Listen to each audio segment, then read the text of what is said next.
Alain, propos d'un Normand. Si tu veux la paix, prépare la guerre.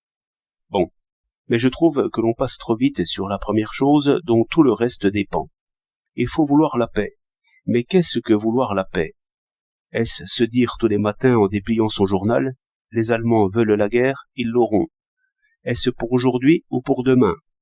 Celui qui a cette opinion ne peut pas dire qu'il veut la paix. Tout au plus peut-il dire qu'il la voudrait. Il faut rendre tout son sens à ce beau mot de volonté. La volonté a cela d'admirable qu'elle change non seulement les dispositions de celui qui veut, mais aussi celles de l'autre. Vous avez un ennemi, on vous l'a dit.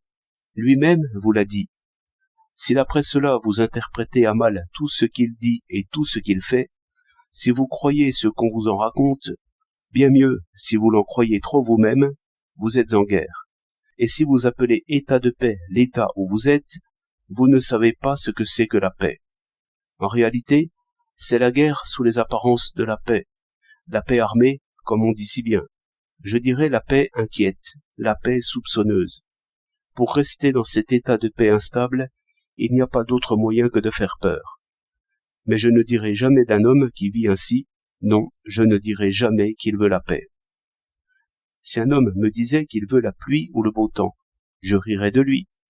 Mais beaucoup de gens croient que la paix et la guerre sont des météores, en quelque sorte, comme la pluie et le beau temps, et qu'on a des armes en temps de paix comme on a un parapluie chez soi, même quand il fait beau, parce qu'on sait bien que cela ne peut durer. Ces gens vous diront pourtant qu'ils veulent la paix, mais cela n'a point de sens. Vouloir la paix, c'est se dire d'abord que l'on est soi-même, pour sa part, auteur responsable de la paix et de la guerre, absolument comme de la justice et de l'injustice. Que diriez-vous d'un homme qui, dans ses rêves préférés, se verrait riche, oisif, vivant aux dépens du travail d'autrui, entouré de flatteurs, de parasites, d'amuseurs, et qui, avec cela, dirait « Je veux la justice ». Le premier effet de cette volonté, si elle n'est pas jouée, sera de penser les vrais rapports humains et d'écarter ces rêves agréables. De même, le premier effet de la volonté réellement dirigée vers la paix sera de calmer ces colères agréables et si faciles par lesquelles, dans les discours publics et les discussions, on s'offre à l'admiration des autres et, dans le fond, on s'admire soi-même.